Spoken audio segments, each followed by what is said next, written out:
The world knew Elvis Presley as the king of rock and roll. So he was a phenomenon, a cultural earthquake. But behind the sequined jumpsuits and the screaming fans, there was another story. It was a story of a man in pain, a man who relied heavily on prescription drugs. He died too young, at just 42, on August 16th, 1977. Officially, the cause was cardiac arrest. But many people still ask what really happened. Think about it. Here was a man who seemed to have everything, yet he was struggling. Reports later showed that in the last 2.5 years of his life, his doctor, George Nicopolis, everyone called him Dr. Nick, prescribed over 10,000 doses of sedatives, amphetamines, and narcotics. That's a staggering number even for a healthy person.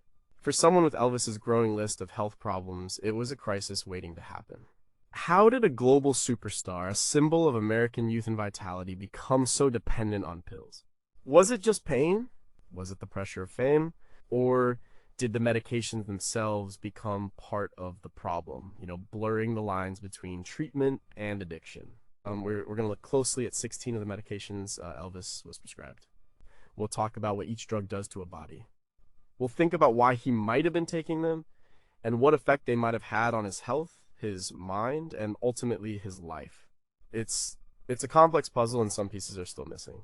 But by understanding the drugs, we can get a clearer picture of the tragic final years of the king. What exactly did these pills do to the man who changed music forever? Number 16, could a combination pill be more dangerous than its parts? Desbutal was a drug Elvis likely encountered, a product of an era that often combined medications in ways we now see as risky. It wasn't just one drug. It was two different ones mixed into a single pill, methamphetamine and pentobarbital. Think of it as a chemical seesaw, one drug pushing your body up, the other pulling it down. Methamphetamine is a powerful stimulant. It makes you feel alert, energetic, and can suppress appetite. Doctors sometimes used it back then for weight loss or to combat fatigue. On the other side, pentobarbital is a barbiturate, a sedative. It slows down the brain, makes you feel relaxed, and helps you sleep. Why would a doctor prescribe such a combination? The idea was sometimes to give the patient the lift of the stimulant, but then to smooth out the jittery, anxious side effects with the sedative. Or conversely, to help someone wake up from the heavy sedating effects of other drugs, but then prevent the overstimulation. For Elvis, who was known to struggle with both extreme fatigue and a restless mind, who was always trying to manage his weight, this type of drug would have seemed like a solution. He was performing grueling shows, often late into the night, and then struggling to calm down afterward. He also had a lifelong battle with his weight, often taking amphetamines to stay trim. Desbutal could have been prescribed to help him stay awake and focus for concerts, or even to help with weight management. The problem, as medical science learned over time, is that these kinds of drug cocktails are incredibly dangerous. You're asking the body's systems to work against each other. The heart, for instance, is under tremendous stress. Methamphetamine speeds it up, increases blood pressure. Pentobarbital, while generally slowing things down, can also cause irregular heartbeats when mixed with other substances. This constant push and pull can lead to arrhythmias, heart damage, and increased risk of sudden cardiac events. For Elvis, who had an already enlarged heart and other cardiovascular issues, this would have been particularly destructive. Dr. Nick, his physician, often found himself in a difficult position trying to balance Elvis's demands for energy and rest, sometimes leading to complex prescriptions. Reports from the time indicate Elvis's significant use of amphetamines to stay energetic for his demanding schedule, often followed by sedatives to come down. A 1981 investigation by the Tennessee Board of Medical Examiners into Dr. Nicopolis's practices detailed the vast quantities of various drugs prescribed to Elvis, highlighting a pattern of stimulant and depressant use. Dr. Nick always maintained he was trying to alleviate Elvis's chronic pain and keep him functional. Beyond the physical toll, there are psychological effects. The brain gets mixed signals. This can lead to mood swings, anxiety, paranoia, and even psychosis. The stimulant can make you feel invincible, while the sedative can dull your awareness of the dangers. It's a recipe for addiction as the body becomes dependent on this artificial balance. Someone taking Desbutal could easily get caught in a cycle, needing more of the stimulant to stay awake and more of the sedative to sleep, escalating doses and creating a profound physical and psychological dependency. The very mechanism designed to provide balance often creates a deeper imbalance. What were the true long-term psychological impacts of taking such contradictory drugs on Elvis's mental state? How much did this chemical warfare within his body contribute to his increasing isolation and erratic behavior in his final years? Did doctors fully understand the profound risks of combining these antagonistic compounds, or were they simply experimenting to meet a star's intense demands? Number 15, was sleep the only goal for barbiturates like phenobarbital? Phenobarbital is a classic drug. It's been around for a long time. It's a barbiturate, which means it's a central nervous system depressant. Basically, it slows down brain activity. Doctors use it mainly for two things: to control seizures and as a sedative. It can help people calm down, reduce anxiety, and, most famously, help them sleep. In Elvis's time, barbiturates were very common prescriptions for insomnia and anxiety, before benzodiazepines like Valium became more widespread. Elvis struggled to sleep. He was a night owl, often working and performing late. The adrenaline from his shows, combined with the pressures of his life, made it hard for him to wind down. He would get caught in a cycle: perform late, struggle to sleep, wake up tired, need something to get going, then need something stronger to sleep again. Phenobarbital would have been a go-to choice for his doctors. It's effective, but it comes with a lot of baggage. First, it's highly addictive. The body quickly develops a tolerance, meaning you need more and more of the drug to get the same effect. This can lead to physical dependence and severe withdrawal symptoms if you try to stop suddenly. For someone like Elvis, who had access to virtually unlimited prescriptions, the risk of escalating use was enormous. Second, it causes significant drowsiness and can impair cognitive function. Think about performing complex music or navigating personal relationships while under the influence of a strong sedative. This could affect his concentration, his memory, and his judgment. The book Elvis and the Memphis Mafia by Alana Nash, Billy Smith, and Marty Lacker, who were close to Elvis, often describes him in a semi-sedated state, a direct consequence of his reliance on various downers to manage his sleep and anxiety. The biggest danger of phenobarbital, and barbiturates in general, is respiratory depression. If you take too much, your breathing slows down, and it can stop altogether. This risk is greatly amplified when mixed with other depressants, like alcohol or other sedatives, which Elvis was known to use. A study published in the Archives of Internal Medicine in 1970 highlighted the dangers of barbiturate overdose, noting it was a common method of suicide or accidental death, especially when combined with other substances. This was well known in the medical community at the time. Dr. Nick, in his testimony during his medical board hearings, detailed attempts to wean Elvis off certain drugs, but the sheer volume of his demands and existing dependencies made it a constant uphill battle. He claimed that sometimes he gave Elvis phenobarbital to help him sleep after a stimulant, again showing the push-pull of Elvis's drug regimen. Consider the cumulative effect. Elvis wasn't just taking phenobarbital, he was taking it alongside other powerful drugs. Each one was affecting his liver, his kidneys, his heart, and his brain. His liver in particular would have been working overtime to process these chemicals. The impact on his overall organ health, especially his already compromised cardiovascular system, would have been significant. Could the constant suppression of his nervous system have contributed to a general lethargy, making him less able to exercise and further impacting his physical health? Was the prescribed amount of phenobarbital truly for sleep, or was it part of a broader strategy to manage Elvis's often unmanageable behavior and demands? What were the long-term effects of chronic high-dose phenobarbital use on his memory and cognitive abilities, especially given his demanding creative profession? How much did the constant cycle of sedation and stimulation contribute to his internal distress and emotional instability? Number 14 was Ritalin, just a different kind of energy boost. Ritalin, or methylphenidate, is another stimulant that Elvis might have been prescribed.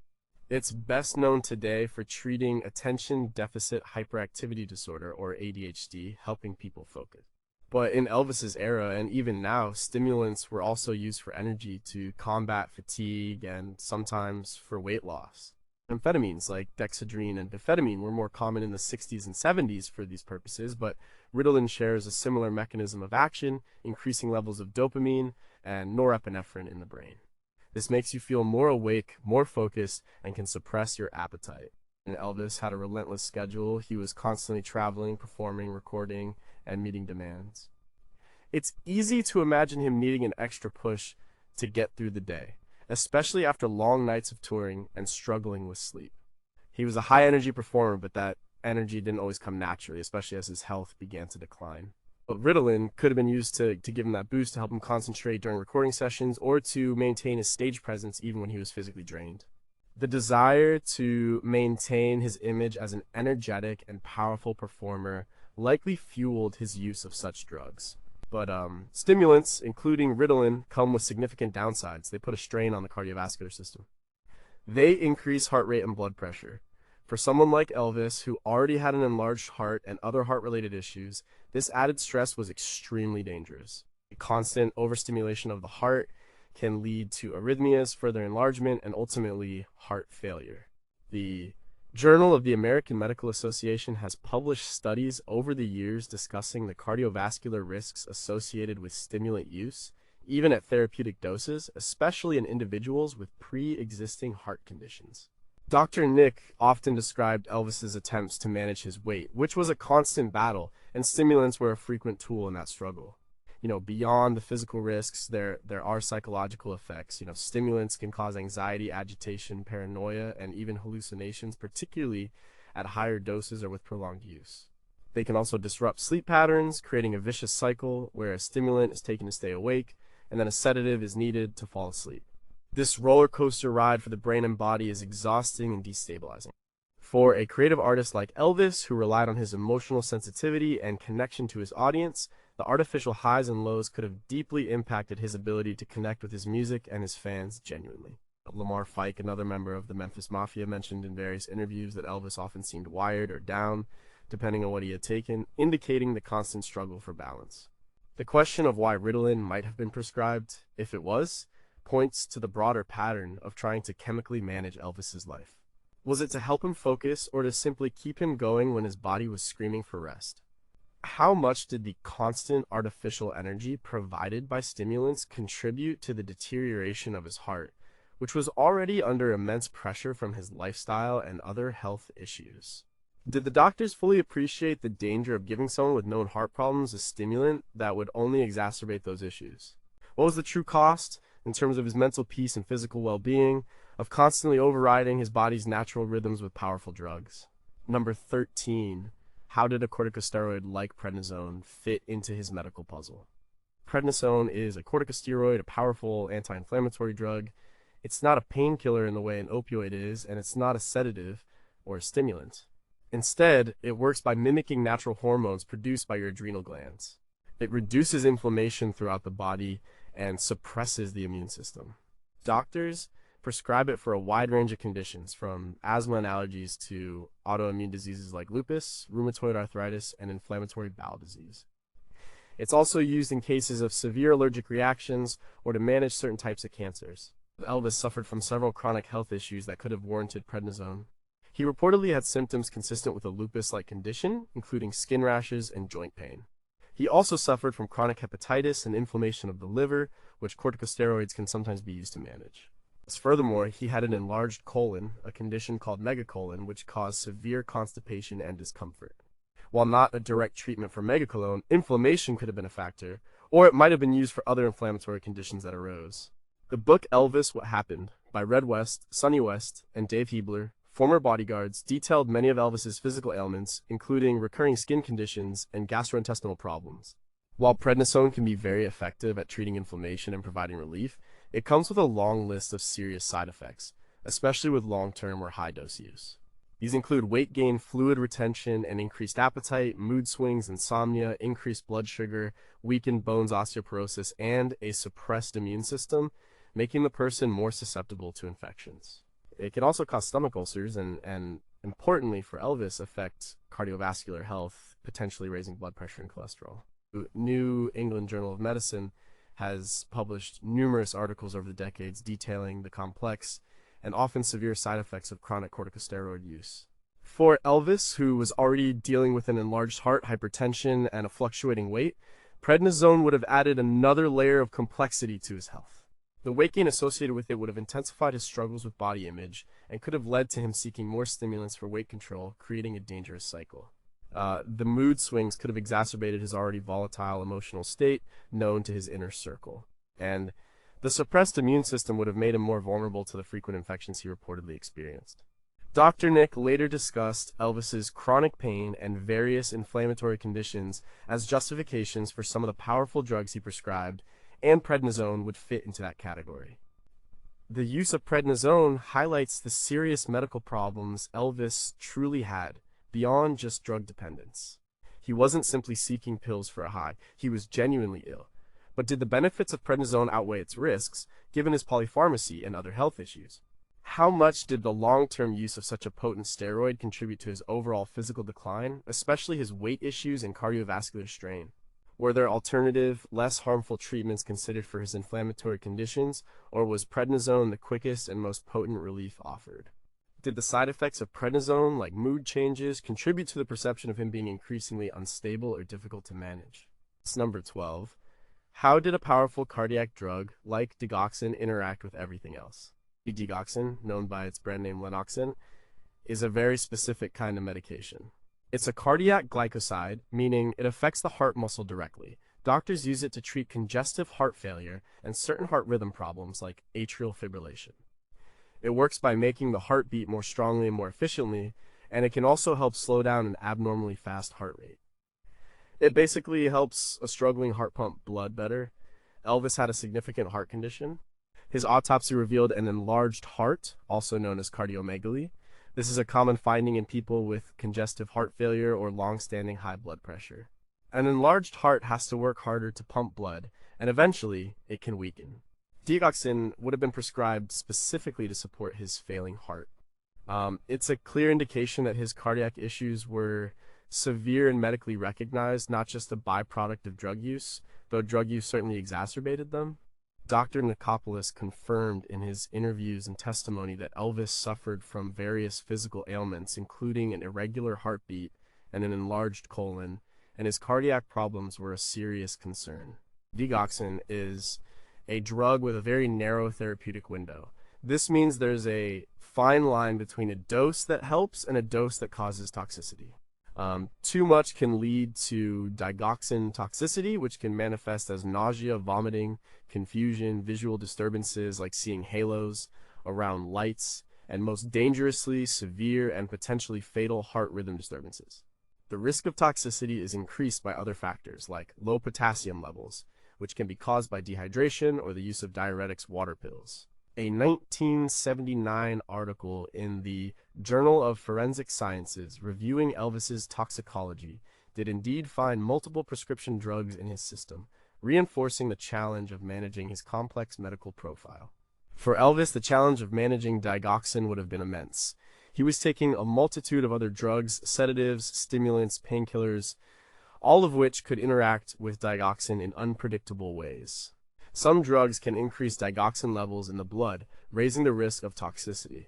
Others might affect the heart's electrical system, making it more vulnerable to digoxin's adverse effects. The constant influx of various substances into his system would have made it incredibly difficult for his doctors to maintain a stable and safe digoxin level.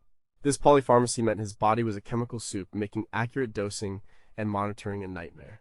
The fact that Elvis needed digoxin underscores the severity of his underlying physical illness.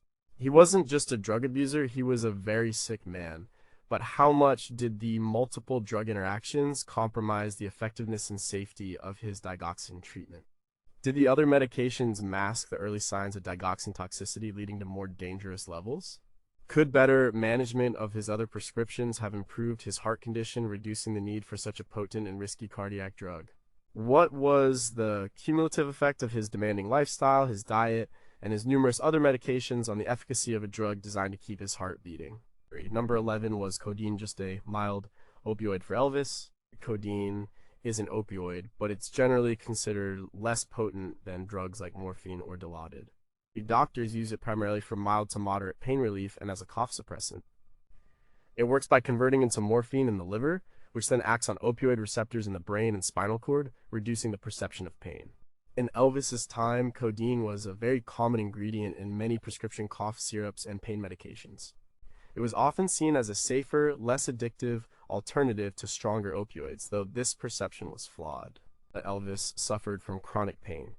This came from various sources: his enlarged colon causing severe constipation, old injuries from his active performing career, especially the intense movements on stage, and general aches and pains amplified by his demanding schedule. He also had dental problems and general discomfort that would warrant pain relief. Codeine could have been prescribed for any of these issues, perhaps as a baseline pain reliever before escalating to stronger opioids when his pain became more severe or when tolerance developed. The accounts from his close friends, like those in Elvis My Best Man by George Klein, often mention Elvis's constant complaints about various physical ailments and his need for relief. Even though it's less potent, codeine still carries the risks associated with opioids. It can cause drowsiness, constipation, a particularly cruel side effect for Elvis, given his colon issues, nausea, and dizziness. More importantly, it is addictive. Regular use can lead to tolerance and physical dependence, meaning the body needs the drug just to feel normal, and withdrawal symptoms can occur if use is stopped suddenly. The dangers of respiratory depression, though less acute than with stronger opioids, are still present, especially when combined with other central nervous system depressants like barbiturates, benzodiazepines, or alcohol, which Elvis frequently used. A 2007 review in Clinical Pharmacokinetics highlighted the variability in how individuals metabolize codeine, meaning some people convert more to morphine, making it more potent for them and increasing the risk of adverse effects. For Elvis, codeine likely represented an entry point, or at least a constant presence, in his opioid regimen. It was probably part of the daily cocktail he took. As his tolerance to all opioids grew, codeine's effectiveness might have diminished, leading him to seek stronger relief. The paradox of codeine exacerbating his constipation, a condition that caused him significant pain and distress, is a stark example of how his medications often created new problems while trying to solve others. Dr. Nick admitted to prescribing a wide range of painkillers to Elvis, often in large quantities, believing he was managing his superstar patient's suffering and ensuring he could perform. The use of codeine raises questions about the progression of Elvis's drug dependency. Was it a gateway to stronger opioids, or simply another component in his vast collection? How much did the constant presence of even a milder opioid like codeine contribute to his overall opioid tolerance and dependence?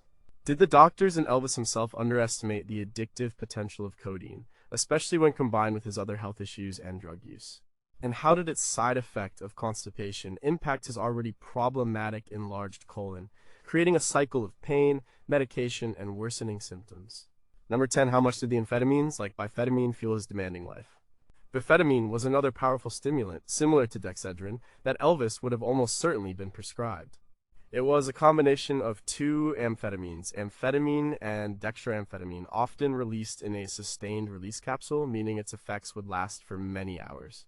Like other amphetamines, it works by increasing levels of dopamine and norepinephrine in the brain. This results in increased alertness, energy, focus, and a significant suppression of appetite. In the 1960s and 70s, amphetamines were widely prescribed almost casually for weight loss, fatigue, and even depression. Elvis's life was incredibly demanding. He toured relentlessly, recorded albums, filmed movies, and maintained a packed schedule. He also had a complex relationship with food and his weight, constantly battling to stay trim for his public image. Biphetamine would have seemed like a perfect solution for him. It could provide the energy to get through long performances and recording sessions, combat jet lag from constant travel, and help him control his weight, a significant pressure point for him. The Memphis Mafia often recounted Elvis's reliance on uppers to get through his day, emphasizing the high energy demands of his career and his desire to always be on. But the side effects of biphetamine, especially with chronic or high-dose use, are severe. Cardiovascular strain is a major concern, increased heart rate, elevated blood pressure, and potential for arrhythmias. For Elvis, with his enlarged heart and pre-existing cardiac issues, this was incredibly dangerous, pushing his heart to its limits. Over time, this constant stress could contribute to heart damage and exacerbate heart failure. A meta-analysis published in Circulation in 2006, while focusing on contemporary stimulant use, underscored the consistent finding of increased cardiovascular events in stimulant users. Beyond the physical, there are significant psychological consequences. Amphetamines can induce anxiety, irritability, paranoia, and even amphetamine psychosis, a condition characterized by delusions and hallucinations. They also severely disrupt sleep patterns, leading to a vicious cycle: stimulants during the day to stay awake, then sedatives at night to fall asleep, followed by more stimulants to counteract the sedation. This chemical seesaw wreaks havoc on the brain and body. This pattern of uppers and downers was a hallmark of Elvis's drug regimen. Dr. Nick, while defending his care, did acknowledge that Elvis was heavily reliant on medications to manage his day-to-day existence and maintain his grueling professional obligations. The long-term impact of biphetamine on Elvis's mood, behavior, and physical health cannot be overstated. Was it truly a necessary tool for his demanding career, or did it become a crutch that ultimately undermined his health? How much did the constant strain on his cardiovascular system from drugs like biphetamine contribute to the ultimate failure of his heart? Did the doctors prescribing these powerful stimulants fully understand the psychological toll and the heightened risk of addiction they pose, especially when combined with other drugs? What was the real cost of artificially sustaining Elvis's energy and suppressing his appetite with such potent and dangerous substances? Number 9, what did the happy pill Valium really do to Elvis? Valium, or diazepam, is one of the most well-known benzodiazepines. It's often called a minor tranquilizer, and doctors prescribe it to treat anxiety, muscle spasms, seizures, and insomnia. It works by enhancing the effect of a natural calming neurotransmitter in the brain called GABA, leading to a sedative, anxiolytic, anxiety-reducing, and muscle-relaxant effect. It became incredibly popular in the 1970s, seen as a safer alternative to barbiturates for anxiety and sleep. Elvis lived a life filled with immense pressure and paradoxes. He was adored by millions, but often felt isolated. He had fame and fortune, but struggled with profound personal losses, including his mother's death. He experienced anxiety, and his demanding schedule combined with his chronic pain meant he often needed help to relax and sleep. Valium would have been a very common prescription for these issues. It was an easy answer for many doctors trying to manage a patient's stress and sleeplessness. Accounts from his close associates, like Priscilla Presley's memoir Elvis and Me, describe his increasing withdrawal and mood swings, which sometimes prompted the use of calming medications. While Valium was indeed safer than barbiturates in terms of overdose risk when taken alone, it still carries significant dangers, especially with long-term use and when combined with other substances. It is highly addictive. The body develops tolerance, requiring higher doses for the same effect, and physical dependence can occur rapidly. Withdrawal symptoms can be severe, including seizures, tremors, and extreme anxiety, often worse than the original condition. Furthermore, when combined with other central nervous system depressants like alcohol, opioids, or other sedatives, Valium can cause profound respiratory depression, coma, and death. This was a critical concern for Elvis, who was routinely taking a cocktail of such drugs. A 1979 toxicology report published in the Journal of Forensic Sciences on Elvis's death, while not conclusive on the cause, did detect multiple drugs in his system, including benzodiazepines, indicating a pattern of polypharmacy. For Elvis, Valium likely became a daily fixture in his routine of downers. It offered temporary relief from his anxieties and aided sleep, but at a severe cost. The cumulative sedative effect of Valium combined with other depressants would have left him perpetually drowsy, cognitively impaired, and unable to fully engage with his surroundings. This could have dulled his emotional responses, affecting his relationships and his performances. And Dr. Nick, facing immense pressure from Elvis to provide relief, likely saw Valium as a less dangerous option than some of the stronger barbiturates, but the sheer volume of his prescriptions indicates a serious dependency. The question arises, did Valium truly alleviate Elvis's underlying anxiety, or did it merely mask it, preventing him from addressing the root causes of his distress? How much did the chronic use of Valium, alongside other powerful sedatives, contribute to his general lethargy and the difficulty his entourage noted in keeping him engaged and alert? Were the dangers of Valium, particularly its addictive potential and its interactions with other drugs, fully appreciated by his medical team in the context of his extreme polypharmacy? And how did this happy pill ultimately contribute to his decline, leaving him in a perpetually chemically altered state? Number 8, what was the price of Quaalude's instant calm for Elvis? And Quaalude, known generically as methacrylone, was a notorious sedative hypnotic drug that gained immense popularity and infamy in the 1970s. It's not a barbiturate or a benzodiazepine, but it works similarly to depress the central nervous system, inducing relaxation, euphoria, and deep sedation. It was often prescribed for insomnia and anxiety, and it became a widely abused recreational drug due to its intense euphoric effects and the rapid onset of its action. People called it a love drug or ludes. Elvis definitely used Quaaludes. He was known for struggling with extreme insomnia. He would often stay awake for days, fueled by stimulants, and then crash, needing something powerful to bring him down and induce sleep. Quaaludes offered that immediate heavy sedation. For a man constantly in the public eye under immense pressure and likely suffering from chronic pain and anxiety, the promise of instant calm and escape would have been very appealing. The accounts from members of the Memphis Mafia, particularly in books like Elvis, What Happened, often paint a picture of Elvis using Quaaludes to achieve deep, prolonged sleep, sometimes for days.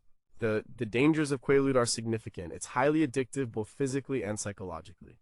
Tolerance develops quickly, leading to dose escalation. Withdrawal symptoms can be severe, including seizures, tremors, and rebound insomnia.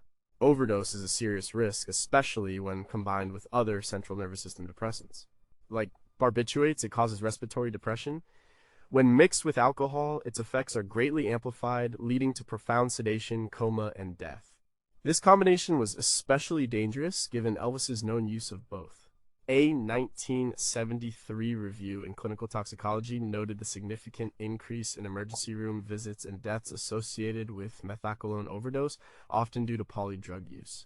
For Elvis, Quaaludes were part of the extreme cycle of uppers and downers. After a stimulant-fueled performance, he needed something equally powerful to shut his body down. This constant chemical manipulation put tremendous stress on his organs, particularly his liver and brain. The deep, forced sleep might have offered temporary relief, but it wasn't natural, restorative rest. Instead, it contributed to a perpetual state of chemical dependence and mental fog. Dr. Nick and other doctors faced the reality of a patient who demanded specific medications, and Quaaludes were often on Elvis's list. The prevalence of Quaalude use in Elvis's life raises critical questions. Was this drug truly prescribed with full awareness of its profound addictive potential and its dangerous interactions, or was it simply the strongest tool available to induce sleep in an increasingly desperate situation? How much did the chronic heavy sedation from Quaaludes contribute to his physical deterioration, his often described drugged appearance, and his inability to make sound decisions? Did the euphoric effects of Quaalude contribute to his psychological dependence, making it harder for him to find natural ways to cope with his fame and personal struggles? And what was the true cost of this instant calm on his already failing health and fragmented state of mind? Number 7 was Desbutal, just another way to force sleep. Desbutal, or pentobarbital, is another powerful barbiturate, very similar to Seconal and Phenobarbital. It's a central nervous system depressant, and doctors primarily used it as a sedative hypnotic for inducing sleep and for preoperative sedation. It works by slowing down brain activity, leading to relaxation, drowsiness, and eventually sleep. In Elvis's era, Desbutal was a common go-to for severe insomnia, particularly when quicker and stronger sedation was required than what a milder sedative might offer. And Elvis's battle with insomnia was legendary. His unique schedule, the intense adrenaline from performing, and likely deep-seated anxiety meant that natural sleep was often elusive. He would frequently complain about his inability to sleep, and his inner circle often described him demanding medications to knock him out. Desbutal would have been a fast-acting and potent option for this. It could effectively force him into a state of unconsciousness, providing relief from the torment of sleepless nights. Near members of the Memphis Mafia, like Joe Esposito, confirmed Elvis's reliance on powerful sedatives to achieve any form of sleep after his adrenaline-fueled performances.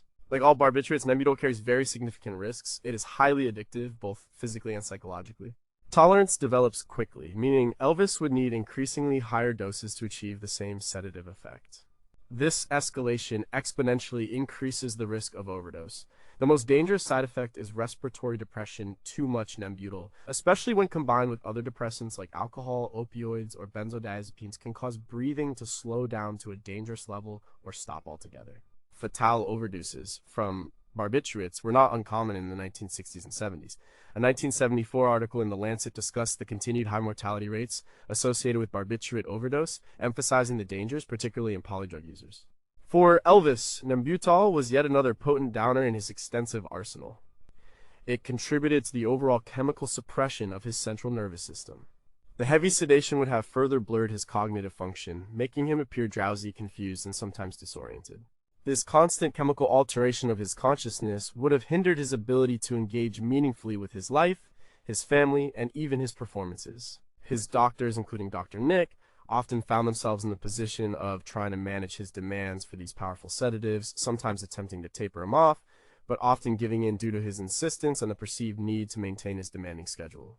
The presence of Desbutal in his medical history forces us to confront the extreme measures taken to manage Elvis's sleep.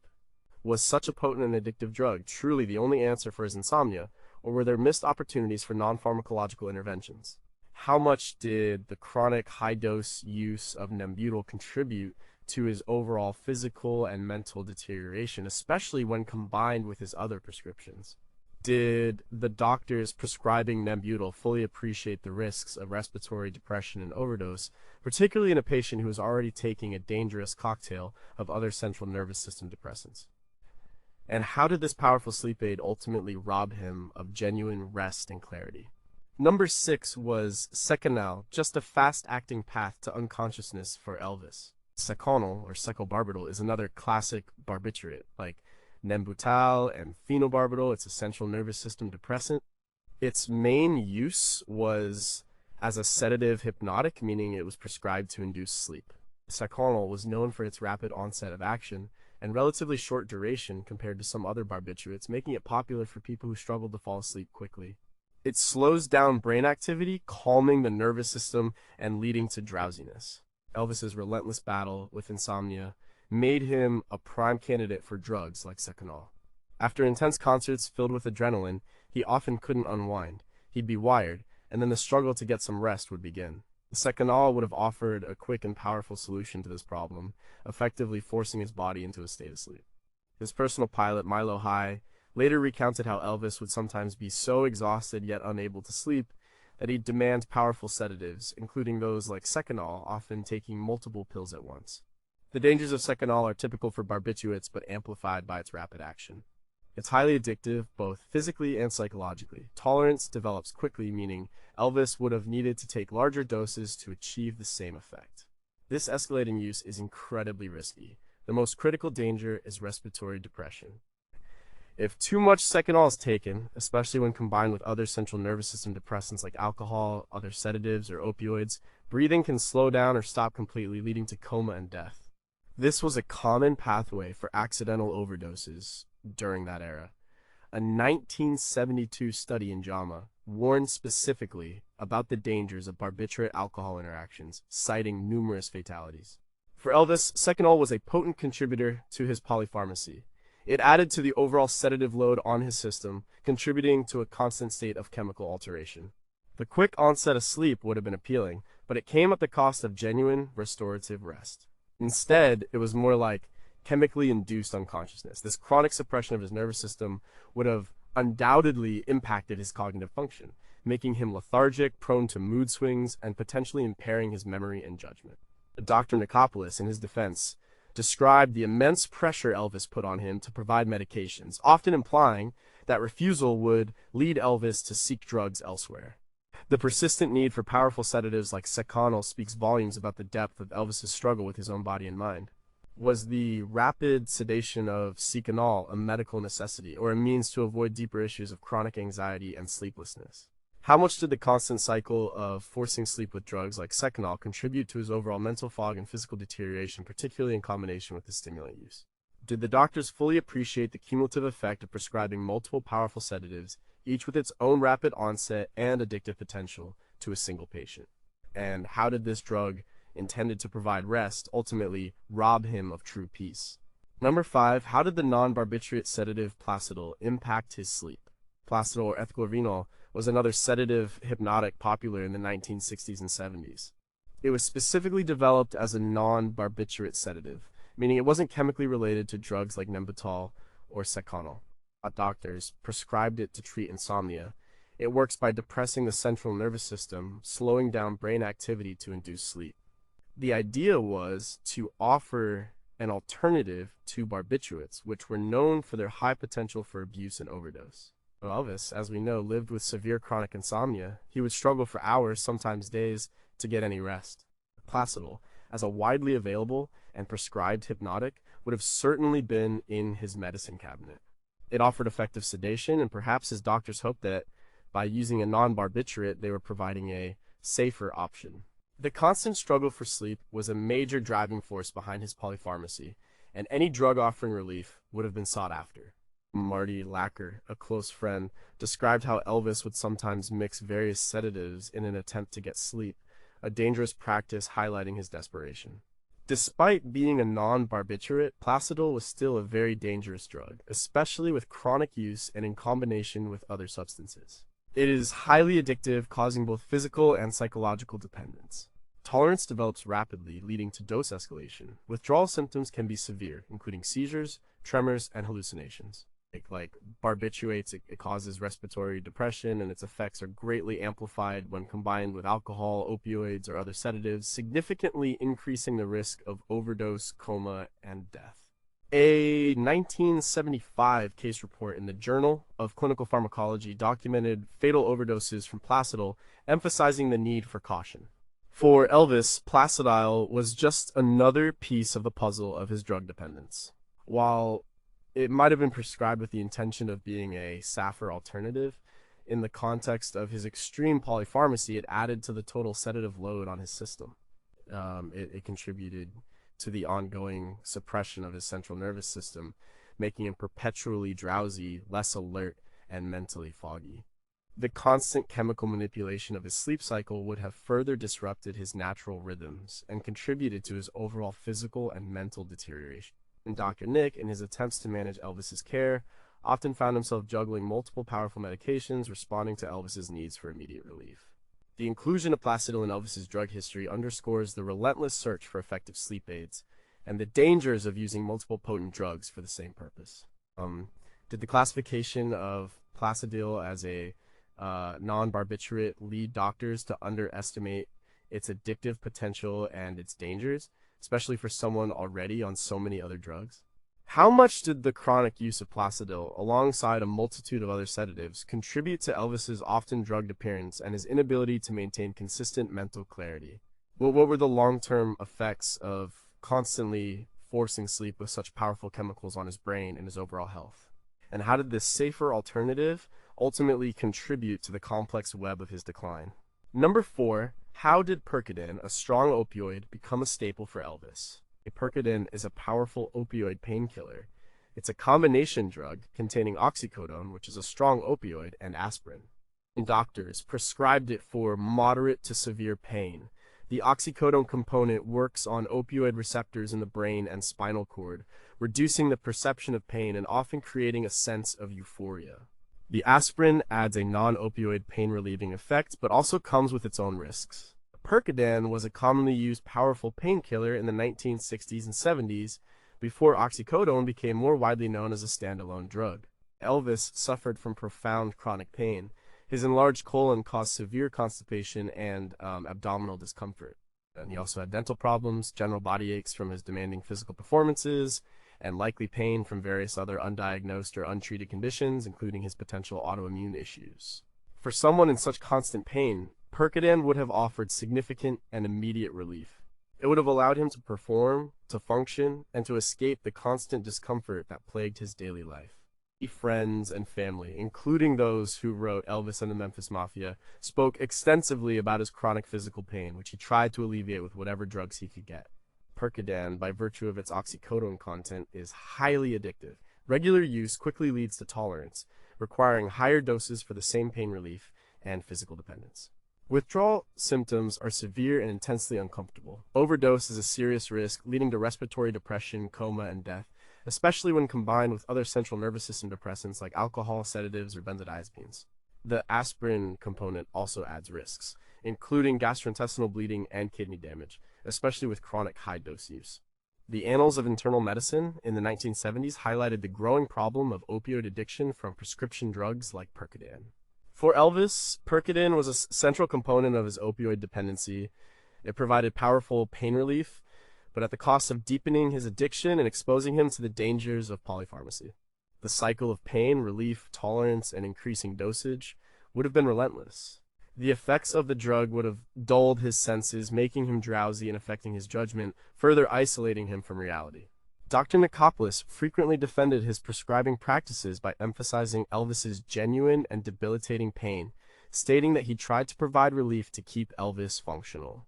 The pervasive use of Percodon in Elvis's life raises serious questions about the management of his chronic pain. Was the dosage always appropriate for his level of pain, or did it escalate due to tolerance and addiction? How much did the constant presence of such a powerful opioid, combined with other depressants, contribute to his respiratory and cognitive decline? Did his doctors fully appreciate the profound addictive potential of Percodan and the dangers of chronic high-dose use, particularly in the context of his other prescribed drugs? And how did this powerful painkiller, intended for relief, ultimately contribute to the complex and tragic web of his final years? Number 3. How did Demerol, a synthetic opioid, play a role in Elvis's pain management? Demerol, or mepridine, is a synthetic opioid painkiller. It's a powerful analgesic, meaning it's used for moderate to severe pain. It works by binding to opioid receptors in the brain and spinal cord, just like natural opioids.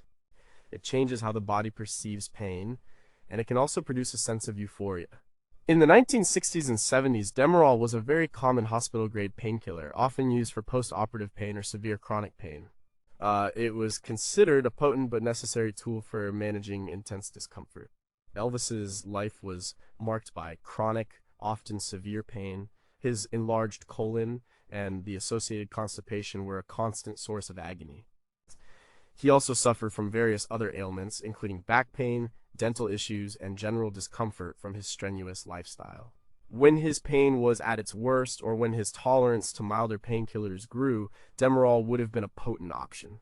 It would have offered significant and rapid relief, allowing him to endure his demanding schedule or simply find moments of respite from his physical suffering. Close associates in books like Elvis by the Presleys by David and Priscilla often described Elvis's profound distress from physical pain. Demerol, like all opioids, is highly addictive.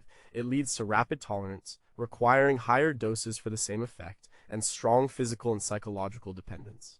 Withdrawal symptoms are severe. A particular danger with Demerol is that with long-term or high-dose use, especially in individuals with impaired kidney function, it can accumulate a toxic metabolite called normepridine. This metabolite can cause central nervous system excitation, leading to tremors, muscle twitching, confusion, and even seizures. This is a unique risk compared to other opioids. Additionally, like other opioids, it causes respiratory depression, which is greatly enhanced when combined with other central nervous system depressants like alcohol or sedatives. A 1976 review in Drugs detailed the pharmacology and adverse effects of mepridine, including the neurotoxic potential of normepridine. For Elvis, Demerol was a powerful tool for pain relief, but it came with immense risks. Its presence in his drug regimen points to the severity of his chronic pain and the escalating nature of his opioid dependence. The potential for normepridine toxicity adds another layer of danger, potentially contributing to his increasingly erratic behavior or seizures if he experienced them. The constant battle against pain with such a strong and potentially toxic opioid would have put enormous strain on his liver and kidneys, organs already working overtime to process his vast array of medications. Dr. Nick and other physicians faced the difficult challenge of managing a patient who was in constant pain and had developed a high tolerance to many painkillers. The regular use of Demerol raises critical questions about the management of Elvis's extreme pain and the safety of his treatment. Was the risk of normepridine toxicity adequately assessed given his polypharmacy and other health issues? How much did the use of such a powerful and potentially neurotoxic opioid contribute to his overall physical and psychological decline, including any unexplained episodes of confusion or agitation? Did his doctors consider the cumulative effects of various opioids in his system, each contributing to a deeper dependence and increased risk of respiratory depression? And how did this potent painkiller intended to ease his suffering ultimately trap him in a dangerous cycle of addiction and escalating health problems? Number 2, what were the true dangers of hydromorphone or Dilaudid for Elvis? The Dilaudid, or hydromorphone, is one of the strongest opioid painkillers available. It's often described as being several times more potent than morphine. Doctors prescribe it for severe pain, often in hospital settings, or for chronic intractable pain that doesn't respond to other medications. It works by strongly binding to opioid receptors in the brain and spinal cord, profoundly altering pain perception and inducing significant euphoria. Its rapid onset and intense effects make it a highly effective, but also highly dangerous analgesic. Elvis's life in his later years was dominated by chronic, debilitating pain. His enlarged colon was a constant source of agony. He also suffered from severe headaches, dental issues, injuries from his intense performances, and potentially other inflammatory conditions. When other painkillers failed, or when his tolerance became so high that only the most potent opioids offered relief, Dilaudid would have been his go-to. It offered a profound escape from his suffering, allowing him moments of peace, or at least numbness, in a body that was increasingly failing him. Accounts from his closest confidants, including Dr. Nicopolis himself, indicate that Elvis would often demand powerful medications, and Dilaudid was certainly among the most potent he used. The dangers of Dilaudid are immense due to its potency. It is incredibly addictive, leading to rapid tolerance and profound physical and psychological dependence. Withdrawal symptoms are severe and extremely distressing. Overdose is a critical risk, leading to rapid and profound respiratory depression, coma, and death. This risk is exponentially increased when Dilaudid is combined with other central nervous system depressants like alcohol, benzodiazepines, or other sedatives, a combination that was tragically common in Elvis's life. An 1978 article in Drug and Alcohol Dependence discussed the high abuse potential and severe risks associated with hydromorphone, noting its use in hospital settings, but also its significant street value. For Elvis, Dilaudid represented the extreme end of his opioid use. Its presence in his system, along with multiple other drugs, points to a severe level of chronic pain and an advanced state of polypharmacy. The sheer strength of Dilaudid would have exerted an immense suppressive effect on his central nervous system, contributing significantly to his lethargy, cognitive impairment, and the constant threat of respiratory failure. The cycle of pain, escalating dosage, and profound chemical dependency would have been virtually unbreakable. Dr. Nicopolis, in his defense, maintained he was trying to alleviate genuine suffering and prevent Elvis from acquiring illicit drugs, but the sheer volume of Dilaudid prescribed raises serious ethical questions. The extensive use of Dilaudid in Elvis's final years is perhaps one of the most stark indicators of his medical crisis. Was such an incredibly potent opioid truly necessary on an ongoing basis, or did it become a means to simply manage his addiction and keep him functional? How much did the profound respiratory depression caused by Dilaudid, especially in combination with all his other sedatives, directly contribute to the cardiac arrest that ultimately took his life? Did his medical team fully comprehend the immediate and long-term dangers of chronic high-dose Dilaudid use in a patient already struggling with an enlarged heart and numerous other medications? And what was the true ultimate cost of providing the king with the most powerful pain relief available, stripping him of consciousness in his final moments? Number 1. What did the overall combination of medications do to the king? Now we've looked at 16 individual medications. We've talked about what each one does, its risks, and how it might have affected Elvis. But the real story isn't about any single pill, it's about the combination. It's about polypharmacy, which is when someone takes many different drugs at once, often prescribed by multiple doctors, sometimes without full knowledge of what else is being taken. For Elvis, this was his daily reality. His body was a constant chemical experiment. Think about the sheer volume. In the last year of his life alone, he was prescribed over 8,800 doses of various sedatives, amphetamines, and narcotics. That's a rough average of 24 pills a day, and that's just from Dr. Nick. This number doesn't even include prescriptions from other doctors, which he sometimes sought out, or over-the-counter medications. By the time he died in August 1977, his toxicology report indicated at least 10 different prescription drugs in his system, some at very high levels. Among them were significant amounts of codeine, diazepam, Valium, ethylorvinol, Placidol, and meperidine demerol, all central nervous system depressants. Dr. Nicopolis, after his 1981 indictment and subsequent medical board hearings, spoke about the immense pressure from Elvis to continually supply drugs, often stating that Elvis would have gotten them illicitly if he didn't provide them. The famous Elvis files from the Bureau of Narcotics and Dangerous Drugs B.D. also detailed the extensive prescribing patterns. The problem with polypharmacy isn't just the addiction, it's the unpredictable and often dangerous interactions between drugs. Stimulants like methamphetamine or dexedrine would rev up his heart, increase his blood pressure, and make him anxious. Then, powerful sedatives like Dilaudid, Demerol, Quaalude, Nembutal, Seconal, Placidil, Valium, Phenobarbital would be used to bring him down, often to induce sleep.